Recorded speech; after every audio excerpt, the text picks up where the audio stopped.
గంధద్వారాం దురాధర్షాం అన్న సూక్తంలో విశేషాలు కొన్ని మాట్లాడుకున్నాం, మరికొన్ని చెప్పుకుందాం. అమ్మవారు గంధద్వార, ద్వారము అంటే కారణం. ఏ వస్తువునైనా కానీ తెలుసుకోవాలంటే ఆ వస్తువుకున్న ఒక లక్షణాన్ని బట్టి మాత్రమే తెలుసుకోగలము. అంచేత నేను పంచభూతాలలో ఆ తత్వం తెలవాలి అంటే నా లక్షణం దాంట్లో ఉండాలి, వాటి ద్వారా మాత్రమే తెలుసుకోగలరు. అంటే పంచభూతాల తత్వం తెలవాలంటే నేను అవసరము. పంచభూతాలు ఎలా వచ్చాయంటే పరమాత్మ. పరమాత్మ ఎలాంటి వాడో తెలవాలి అంటే నేనే కారణం.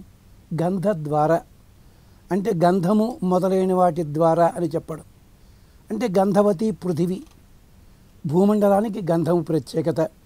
ఇలాగ ఒక్కొక్క ద్రవ్యమునకు ఉండే గుణము ఏమిటి చెప్పాలంటే నా వల్లనే. భగవంతుడు కూడా సర్వగంధ సర్వరస అని పేరు, పరమాత్మకి పేరుది.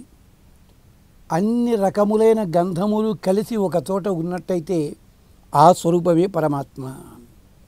లక్ష్మీతంత్రం చెప్తుంది, గంధాదయ పృథివ్యాద్యా ద్వారాణి మమ వేదనే. నా తత్వము తెలవాలన్నా, నా తత్వము ద్వారా ప్రపంచాన్ని గురించి తెలుసుకోవాలన్నా కూడా ఈ గుణముల ద్వారా తెలుసుకోవాలి.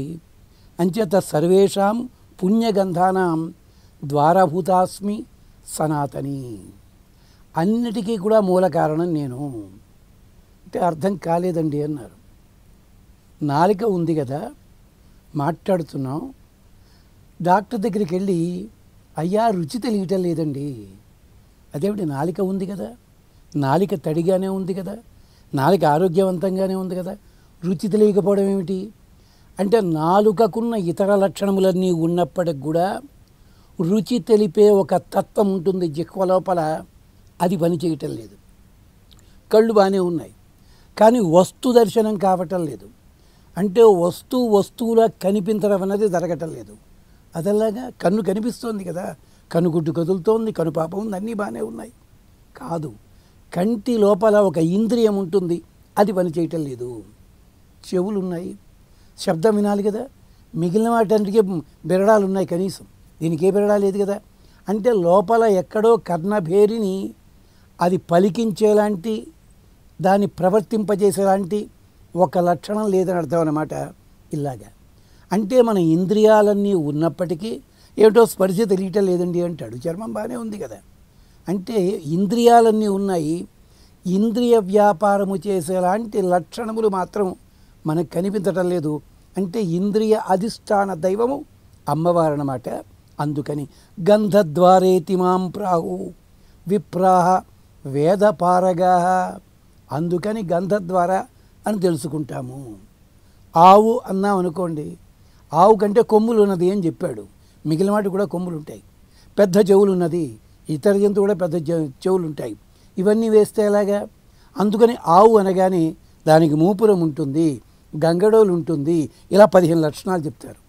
ఈ 15 లక్షణాలు చెప్తే తప్ప ఆవు దృశ్యం ఉండదు.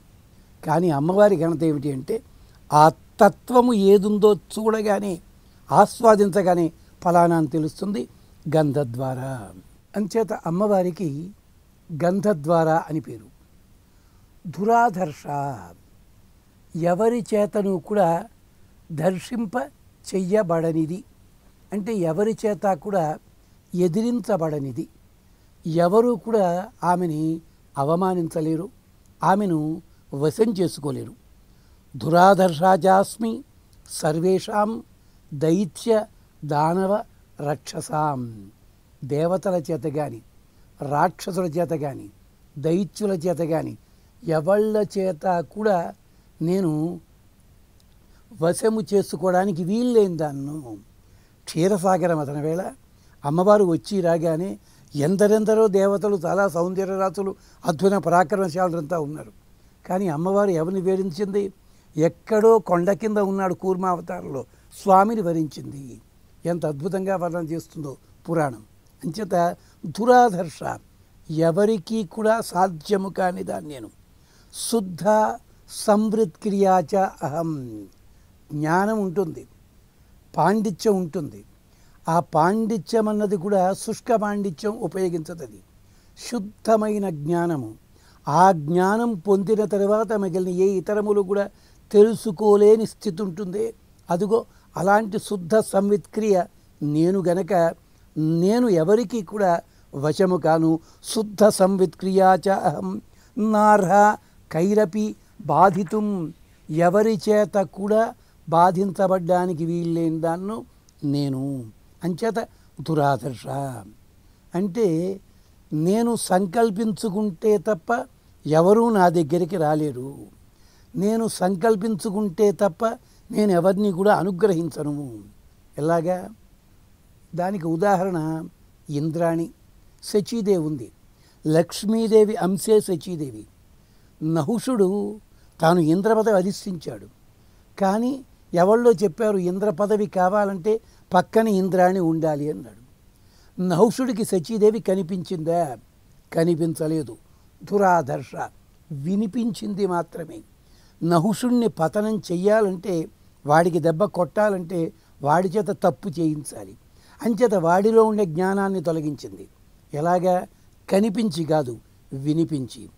నేను ఇంద్ర పదవిలో ఉన్నతని పక్కన కూర్చోవాలన్నట్టయితే ఇంద్రుడు నీలాంటి వాడు మధ్యలో తెచ్చిపెట్టుకున్న ఇంద్రత్వం ఉండకూడదు. నీవు బ్రహ్మరథం పట్టించుకుని నా దగ్గరికి రా అని అడిగింది ఆవిడ. మన వాడికి అర్థం కాలే. బ్రహ్మరథం అంటే బ్రహ్మర్షులంతా మోసుకురావాలని రథం ఎక్కి వచ్చాడు, కొంపలు అంటుకున్నాయి, శాపం తిన్నాడు. ఇంద్రాణి లొంగలేదు నహుషుడికి. ఎంచేత దేవతలంతా వచ్చి ప్రార్థించారు, అమ్మా నహుషుడిప్పుడు ఇంద్రుడు, నువ్వు పక్కన కూర్చుని తీరాలి. కదలలేదు, మెదలలేదు. అగ్ని వచ్చాడు, మరొకళ్ళు వచ్చారు, ఎవళ్ళు అడిగినా మాట్లాడలే. బృహస్పతి ఆశ్రమంలో ఉన్నది, కిందకి దిగి రాలేదు ఆవిడ. అది విశేషం. అంచేత దురాదర్శ. అంతేకాదు సీత కానీ ద్రౌపది కానీ వాళ్ళ కథలు చూడండి, ఎవరికీ కూడా లొంగని స్థితి దురాదర్శ. రావణ నాశనానికి ముందు కూడా చూడండి, హనుమంతుడు ఒక మాట అన్నాడు, అమ్మ సీతమ్మ పృష్ఠం ఆరోహస్వదేవి, నా వీపు మీద కూర్చోమ్మ, తీసుకొని వెళ్ళిపోతాను అంటే సీతాదేవి నాయన పరపురుషుని నేను తాకను అంది. అనగానే హనుమంతుడు ఒకసారి యగాదిగా దూచాడు. చూస్తే హనుమంతుడి భావన ఏమిటో అర్థమైంది సీతమ్మకి. మరి ఆ రోజుని రావణాసుడు నిన్ను ఒళ్ళో కూర్చోబెట్టి తీసుకొచ్చాడే, అప్పుడేమైందమ్మా ఈ లక్షణం అని అడిగాడు. అడిగినట్టుగా కనిపించింది. అప్పుడు సీతమ్మ చెప్పింది, ఎంచేత అనాథ వివశ సతీ. నా భర్త నాకు దూరంగా ఎక్కడో ఉన్నాడు. ఆ సమయంలో నన్ను రక్షాల్సిన లక్ష్మణస్వామి వేరే చోటున్నాడు. వివశ, వశములో లేని దాన్ని నేను. ఎంచేత రాముడే గనక వెడుతూ సీతా నువ్వు రక్షించుకో అని ఒక్క మాట అని ఉంటే రావణాసుని అక్కడే భస్మం చేసి ఉండేదాన్ని. వాడు నా దగ్గరకు కూడా వచ్చే అవకాశం ఉండదు. అసందేశాత్తు రామస్య తపసశ్చ అనుపాలనాత్ అంటుంది సీతాదేవి. తపస్సులో ఉన్నాను, రాముడి మాట లేదు గనక ఆగానంటుంది ఆవిడ. అంచేత నేను తలుచుకుంటే తప్ప నా దగ్గరికి కూడా రాలేడా మహానుభావుడు. ఇది బలిచక్రవర్తికి వైభవం ఎప్పుడు వచ్చింది? తపస్సు చేస్తే రాలేదు. యజ్ఞం సక్రమంగా చేశాడు. యజ్ఞం సక్రమంగా చేస్తే ఆయుధాలన్నిటితో పాటుగా 32 రూపాల్లో లక్ష్మీదేవి కిందకి దిగి వచ్చింది. తనంతట తాను అతని చేత పుణ్యము ఖర్చు పెట్టించాలి. పుణ్యము ఖర్చు పెట్టించి పాపము చేసినప్పుడు మాత్రమే పతనం అవ్వాలి. అందుకని దురాదర్శ. హిరణ్యకశిపుణ్ణి సేవించింది. ఇంచేత వాడు కోరుకున్నదేమిటి? హిరణ్యకశిపుడు అంటే కశిప అంటే వస్త్రము, కశిప అంటే మంచము, కశిప అంటే అన్నము, అంటే రోటీ కపడావులు మకాన్ అన్నమాట. 3 కూడా బంగారమే. వాడు చేసిన తపస్సుకు ఫలితం ఇవ్వాలి. దురాదర్శ తనంతట తాను వచ్చింది. అక్కడ హిరణ్యకశిపుడికి ద్వేషం విష్ణు మీద ఉంది తప్ప లక్ష్మీదేవి మీద మాత్రం లేదు. ఆలోచించండి. అదనమాట. ఎవరెవరో దేవతా స్త్రీలందరినీ చెరబట్టాడు, లక్ష్మీదేవి వంకకి చూడలేదు పెద్ద మనిషి. అది దురాదర్శ. అలాగే దుర్యోధనుడు ఉన్నాడు. దురాదర్శ గనకనే దుర్యోధనుడు దాసి అని పిలిచాడు తప్ప ఇంకొక మాట అనలే. కీచకుడున్నాడు, దగ్గరికి రాలేకపోయాడు. దురాదర్శ. ఆఖరికి చెయ్యి పట్టుకోవడానికి వస్తే ద్రౌపదీదేవి చెయ్యి విదిలించింది. విదిలిస్తే ఇంతటి సింహబలుడు వెళ్ళి 100 గజాల దూరం రోడ్డు మీద పడ్డాడు వెళ్ళి. ఎంచేత అక్కడ సూర్య భగవాన్ని శక్తి ద్రౌపది లోపల ప్రవేశించింది. అక్కడ ద్రౌపది అంటే స్వర్గలక్ష్మి, లక్ష్మీ స్వరూపము, సూర్యాంతర్యామి పరమాత్మ, దురాదర్శ. అంచేత రాక్షసులందరికీ కూడా ఇంద్రుడే గురి అయ్యాడు తప్ప శచీదేవిని ఏ రాక్షసుడు కూడా అవమానపరచలేదు.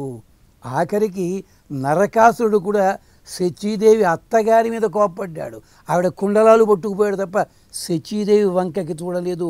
లక్ష్మీ అంశ ఉన్న చోట ఎక్కడా కూడా ఎవళ్ళు తల ఎత్తి చూడలేదు. అది గమనించండి. అందుకని దురాదర్శ. మారీచుడి హెచ్చరిక ఒకటి ఉంది, కథంత్వం తస్య వైదేహీం రక్షిణాం స్వేన తేజస. ఏమయ్యా రావణ, సీతాదేవిని ఎత్తుకు పెడదామని ప్రయత్నిస్తానంటావా? రక్షితాం స్వతేజస. సీతమ్మని రక్షించేది రామచంద్రస్వామి పరాక్రమమో లక్ష్మణస్వామి తేజమో కాదు, తన తేజస్సు చేత తనను తాను రక్షించుకోగలిగిన సీతమ్మ. నువ్వు దురక్షించలేవు.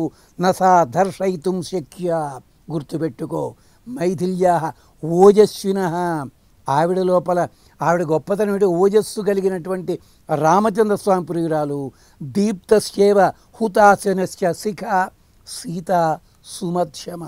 బ్రహ్మాండంగా వెలుగుతున్న అగ్నిజ్వాలని ముట్టుకుంటే ఏమవుతుందో తెలుసునా? అలాగే దురాదర్శ, జాగ్రత్త. లక్ష్మీతంత్రంలో అమ్మవారు చెప్తుంది, సర్వేషాం ఆత్మభూతాయ మాం సంవిత్క్రియా ఆత్మన జ్ఞాతృత్వమపి కర్తృత్వం యో నామ అపనిషీదతి. నా జ్ఞానము కానీ నా సర్వాంతర్యామి తత్వం కానీ నాశనం చెయ్యాలని ఎవడైనా ప్రయత్నించాడా వాడే నాశనమయ్యాడు తప్ప నన్ను మాత్రము ఎవరూ దర్శించలేకపోయారు. శక్తో దర్శయితుం కశ్చిన్నైవ సంవిద్గతిం మమ. దురాదర్శేణ మాం ప్రాహు సాంఖ్యజ్ఞాన విచక్షణ. తత్వశాస్త్రము తెలుసున్న వాళ్ళు, సాంఖ్యము తెలుసున్న వాళ్ళు, నాలో ఉండే చక్కటి జ్ఞానాన్ని దురాదర్శ అని అంటారు.